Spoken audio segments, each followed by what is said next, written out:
Hello, this is Uncle Jim. Time for another experiment. So this time we're going to do the Cranky cross. Cranky let me borrow his 10mm mold, which is a 180 grain bullet. This comes out to about 177 grain. And so I took the arbor press and put a Phillips head screwdriver in it.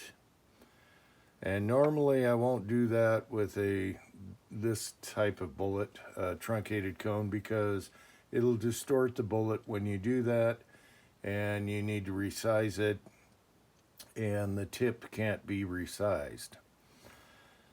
But on the Ojos Cross, the double-ended wad cutters, they turn out better than factory. They make a huge hollow point, and these are the way to go because you can resize them and they don't get all distorted on the nose. But we're going to see what happens anyway.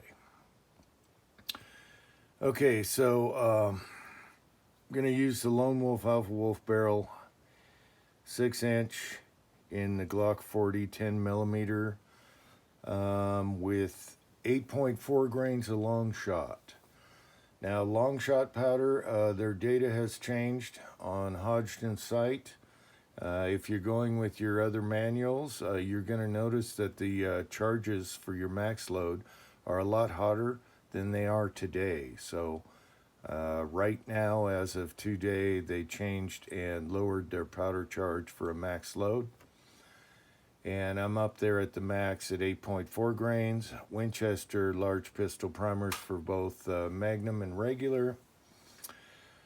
And we'll see what happens. I should put a bladder box out there because I know I'm going to lose this bullet like I always do, but whatever. Let's see what happens with the Cranky cross.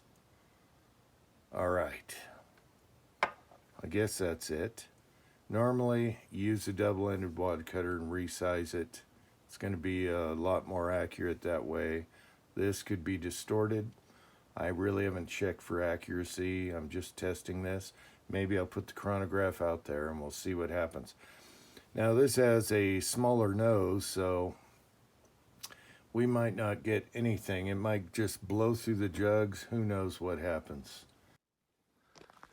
Okay, this can fail on so many levels. I didn't use a bladder box, which always comes in handy. Forgot the lunch ducky, so I've been running in and out outside.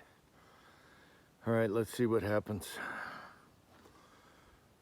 I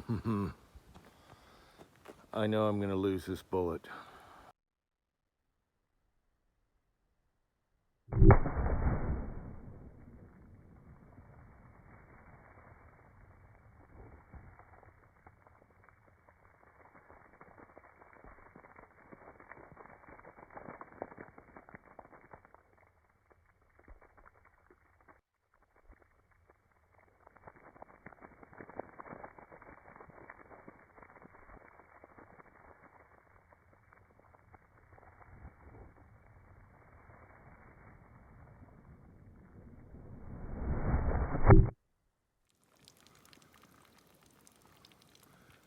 Okay, we got 1322 feet per second. Ducky is over there. Exploded the hell out of the first jug, but I'm not sure. This bench is kind of at an angle and I'm trying to keep the same trajectory. So, oh, there's a piece right there. There's a piece of the nose right there. All right. Well, that's a frig. All right, so one jug, piece in the duck launcher, kind of blew out the side of this. Out of the third container into the fourth. Uh-oh. Wait. And then it dented out, what was it, the fourth? 1, 2, 3, 4. So dented out the fourth. I wonder if it's in here. All right, nothing else. All right, let me open the cap, get back to you. Okay, third container. There's another frag in here. I don't know if you can see it. I'll pull that out. See that right there? There's another frag of the nose. And then we did catch the bullet, so it's not a total Uncle Jim fail today. All right, let's see what we get. The Pro Chrono got wet again. The Pro Chrono cat. But he has 9 lives. Plenty to go. All right. Okay, so the first jug hit it pretty square. It just blew up nicely. And this is what I recovered. So as I suspected, the cone nose is too small to get a good hollow point, but it does fragment. So after the first milk jug, this was found in the duck launcher jug, these two. And then this was found in the jug after that, the third jug. And then the fourth jug, we found this. And I have a fragment in the dirt somewhere because this is the fourth jug, but it also had a frag round in that.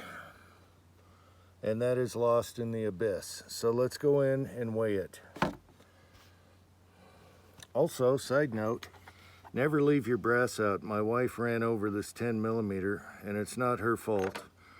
That's one I never recovered until I found it today. All right. All right, the family just pulled up after I took the shot, and there was a case lot sale on food. So always stock up when you can, and when there's a sale. All right. Good job, family. Let's go, Brandon. Let's go, Brandon. I agree. Okay, kind of what I expected. 13.5 BHN, a little fragmentation with a skinnier truncated nose, but still pretty good. So first jug blew up, second jug, the duck launcher, I had these two pieces. The jug after that, the third jug, and then we had the core in the fourth jug. It bounced it at the end with the piece of wood. So fourth jug also had a fragment, which I couldn't find, that went in the dirt. So let's weigh these out here. The core, this was a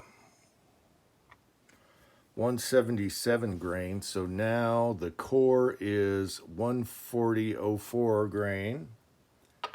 And then let's just add them all together. I'll still take that because diameter of the core is kind of fatter. Okay, so we have 159.6 grains. So 160 grain out of 177 grain bullet. I couldn't find the one petal somewhere in the dirt, so not bad. Okay, so let's measure the core here. Let's take these off. All right, so on the core, let's see here.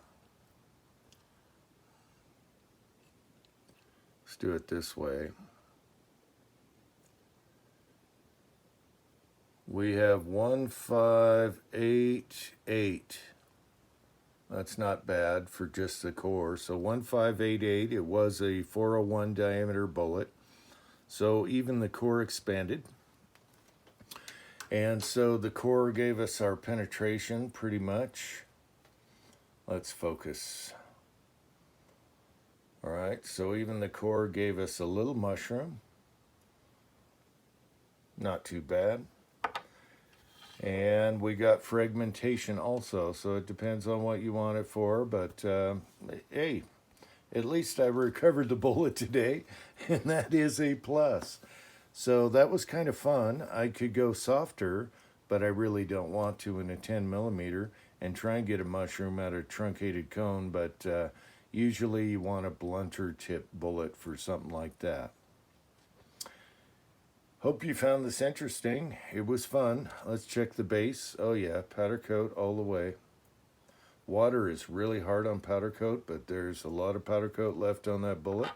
And we got a slight mushroom. out of the base. So, what was it, 4 jugs, and hit the wood at the end of the jug, so it probably would have went into the 5th jug. Until next time, thanks for watching.